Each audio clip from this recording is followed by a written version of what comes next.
পাচলিৰ ভিতৰত ৰঙালাও আপোনাৰ প্ৰিয় নেকি? ৰঙালাও খোৱাৰ পূৰ্বে 100 বাৰ ভাবক। আপুনি হয়তো ৰঙালাওৰ লাভালাভৰ বিষয়ে শুনিছে। আপুনি কেতিয়াবা ইয়াৰ অপকাৰিতাৰ বিষয়ে শুনিছেনে? চাওক আমাৰ এই প্ৰতিবেদন। ৰঙালাও আপোনাৰ মোৰ সকলোৰে প্ৰিয়। এই পাচলিত ভিটামিন এ, ভিটামিন চি, আঁহ, পটাছিয়াম আৰু এণ্টি অক্সিডেণ্ট থাকে, যিবোৰ শৰীৰৰ বাবে উপকাৰী। কিন্তু গৰমৰ দিনত অত্যধিক পৰিমাণে ৰঙালাও খালে কিছুমান লোকৰ ক্ষেত্ৰত অসুবিধাও হ'ব পাৰে। পেট ফুলা বা গেছৰ সমস্যা। ৰঙালাওত আঁহৰ পৰিমাণ যথেষ্ট থাকে। একেলগে বেছি পৰিমাণে খালে কিছুমান লোকৰ পেট ফুলা, গেছ বা অজীৰ্ণৰ সমস্যাৰ দেখা দিব পাৰে। ৰক্তচাপ কমিব ৰঙালাও খালে। ৰঙালাওত পটাছিয়াম থাকে, যিয়ে ৰক্তচাপ নিয়ন্ত্ৰণত সহায় কৰে। কিন্তু যিসকলৰ ৰক্তচাপ আগতেই কম বা ৰক্তচাপৰ ঔষধ খাই আছে, তেওঁলোকে অত্যধিক পৰিমাণে খোৱাৰ আগতে চিকিৎসকৰ পৰামৰ্শ লোৱাটো ভাল। ডায়েৰিয়া বা পাতল পায়খানা। অত্যধিক ৰঙালাও খালে কিছুমান ব্যক্তিৰ ক্ষেত্ৰত শৌচৰ সমস্যা বা পাতল পায়খানা হ'ব পাৰে। এলাৰ্জিৰ সম্ভাৱনা। কিছুমান লোকৰ ৰঙালাও খোৱাৰ পিছত খজুৱতি, ছালত ৰঙা দাগ বা এলাৰ্জিৰ লক্ষণ দেখা দিব পাৰে।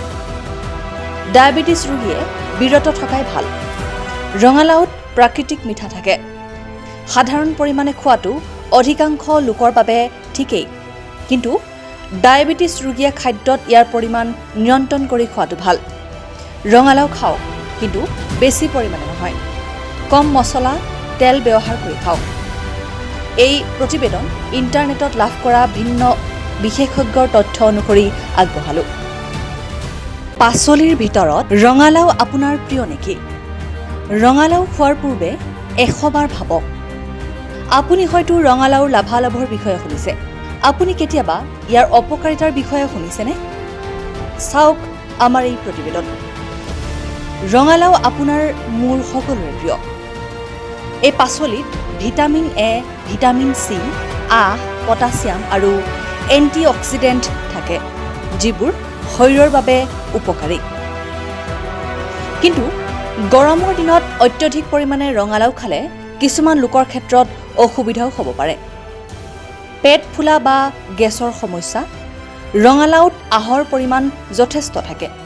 একেলগে বেছি পৰিমাণে খালে কিছুমান লোকৰ পেট ফুলা, গেছ বা অজীৰ্ণৰ সমস্যাৰ দেখা দিব পাৰে।